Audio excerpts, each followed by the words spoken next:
Treasure hunting weekend mga katiyats. Kami ngayon ay bumalik dito sa aming dating treasure site para i-detect itong paligid ng malaking bato na narito. At maganda ang bato na ito kasi meron siyang mga marks or mga signs na nakalagay sa kanya. Ito ay big boulder marker. Okay, at tinagurian ko ito, tinatawag ko ito na fulcrum kasi marami siyang tinuturo. Nasa tatlong direksyon ang kanyang itinuturo, kaya pwede siya yung pinakasentro. At parang fulcrum kung saan siya yung pinakagitna. Parang sa siso ay merong fulcrum sa gitna. At sa bawat apat na direksyon ay pwedeng merong load sa bawat dulo nito. Okay, pero karamihan kapag ganitong sentro ang bato ay pinakamarami na ang tatlong deposito na nakalagay sa palibot ng bato na yan. Kasi ito ang tingin ko sa kanya na siya ay fulcrum. Okay, so meron siyang arrow. Ayan. Short arrow pointing downward. Meron din siyang mata na maliliit. At meron din siyang butas sa kanyang likod. Kaya pwedeng tatlo ang item na narito. Okay, so habang nag-assemble ako ay atin muna ito i-decode sa ating ilustrasyon. Sakaling makatagpo kayo ng mga katulad nito, ay pwedeng makuha nyo ito kahit na wala kayong kagamitan. Okay, so narito ang ating ilustrasyon ito. Okay mga katiyats, ito yung tinatawag ko na fulcrum. Ang fulcrum ay parang siso yan. Yan ang central marker. So halimbawa ito ang siso at ito yung fulcrum sa gitna. So ibig sabihin sa bawat dulo nito, ito ay may load. Sa siso, yung laruan natin nung bata pa tayo ay dito tayo sa load. Nakaupo, di ba? At tayo maglaro ng siso. Ganyan. So yan, sa bawat dulo niyan ay may load. Ay karamihan yan ay triangulation. So ibig sabihin kapag ito ang bato ay pwedeng galing diyan ay mag-triangle yan. Ang pagkabaon yan ay ganyan. At pwede rin ang isa diyan ay straight na gaganyan. Kaya tinatawag na siso. At pwede rin apat yan. Pinakamarami na yung apat at mag-cross yan sa bato. So ito yung pinaka-fulcrum, ang gitna. Okay, kaya pero karamihan ay tatlo lang talaga yan galing sa fulcrum. Naka-triangle yan, nagaganito. Okay, so saan ba diyan ang isa? Ang isa ay pwedeng sa bato lamang at ang dalawa ay may distansya sa bato. Karamihan yan ay pareho ang distansya. Sabihin natin 9 meters ito, 9 meters din ito, dito. At dito naman ay 9 meters din yan. Kaya kung sukatin natin, perfect triangle sila. At merong tatlong load, itong mga dulo ng triangle. At saka sa bato. Ngayon, kung i-apply natin yan na teorya dito sa batong ito,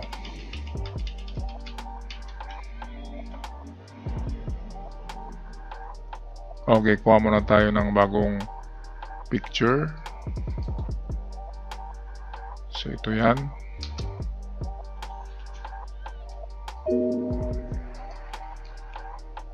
So, merong marka ito na ito, nakaganyan.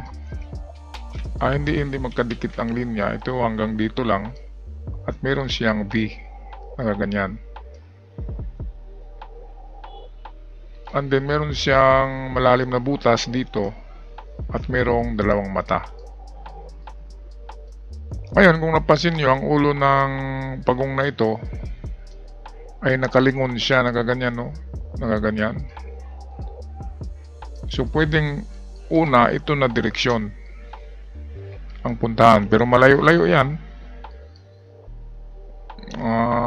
Mag-start kayo dyan sa layo ng 5 hanggang 12 meters.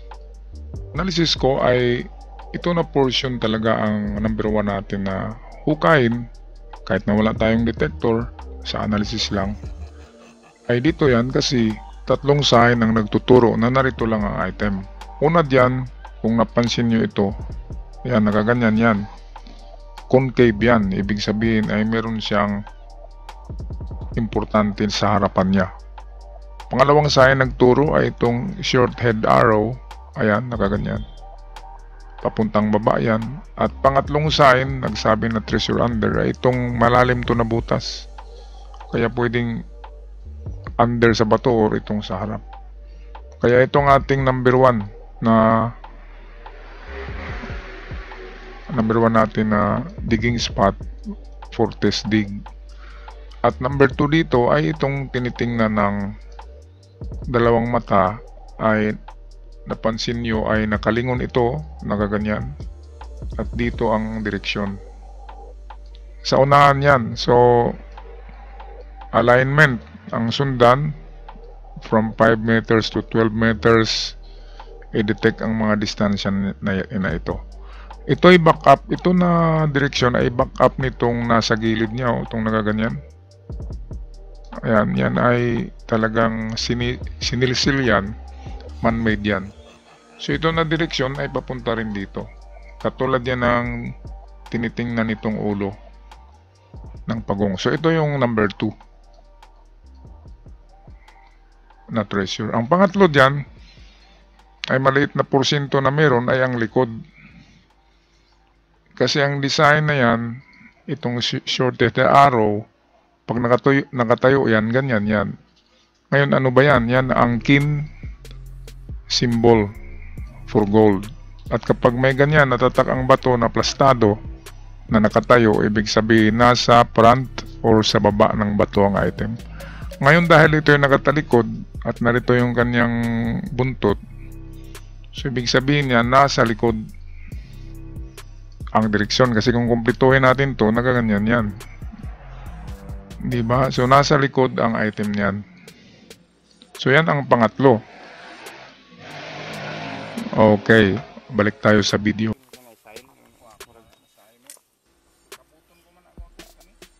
Okay, so ang aming inahanap ngayon sa mga panahon na ito, dahil sa napakagastos talaga maghukay ng mga malalim, ay limited lang ang ating mga hinuhukay. Ito ay mga test dig lamang. At kapag merong mga reading na malalim, tulad ng 10 meters, 8 meters, malalim na yan, ay ano muna yan, savings muna at pwedeng balikan. Kasi masasayang ang panahon natin kapag nag-concentrate tayo sa mga malalim. Kaya kung hindi nyo makuha sa 4 meters hanggang 5 meters, pinakamalalim na yan. O kung meron talagang magandang sign, ay hanggang 7 meters lang talaga. Pero 3 to 4 meters, yan kasi ang mga common giveaways. Kaya dyan lang tayo mga katiyats. Itong dala ko, makaabot to ng 5 meters, itong Nokta Macro. Kaya alam ko na kapag may ma-detect na maganda, ang detector na ito ay may mababaw lang at pwedeng matrabaho lang ng 2 tao. At hindi aabutin ng 1 buwan. Ang paghukay, diba? 1 linggo, okay na, tapos na ang project. At hindi ganong malaki ang gastos. Ngayon, kung kayo bibili nga pala ng mga kagamitan na legit, at kapag masira ay pwede kayong magreklamo, ay huwag kayong bumili sa online. Kasi hindi nyo maibabalik yan. Kapag sira, sira na yan. Meron tayong suking tindahan, alam na yan ng karamihan. Yan ang Bourbon Electronica sa Cavite. Ngayon ay meron silang branch sa Cagayan.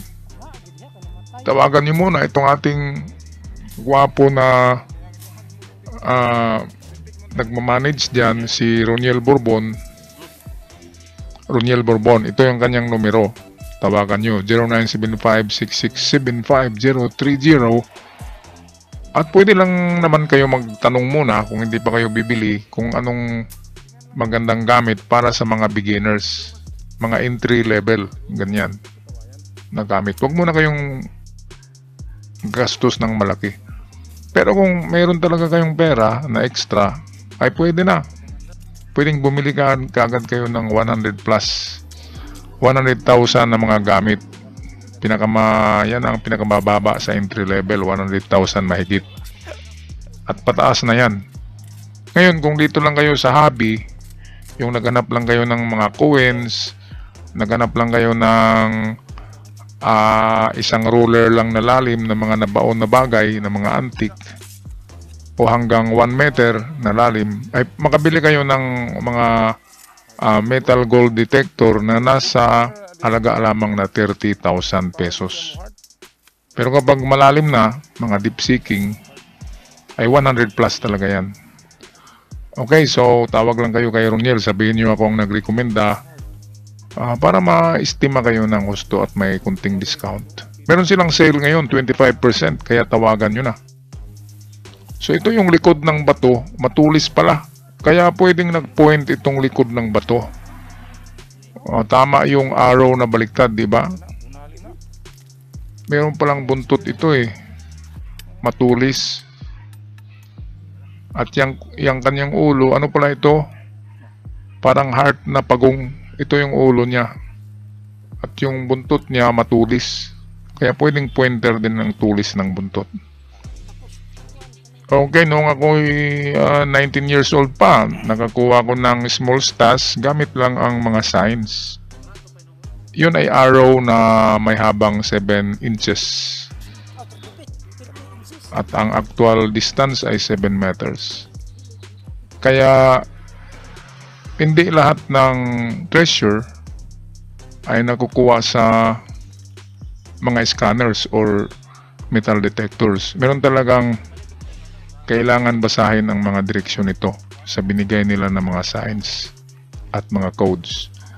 Alright, so positive ang site na ito. Amin babalikan ito by next week. At kami magpaalam na. Maraming salamat. God bless us all.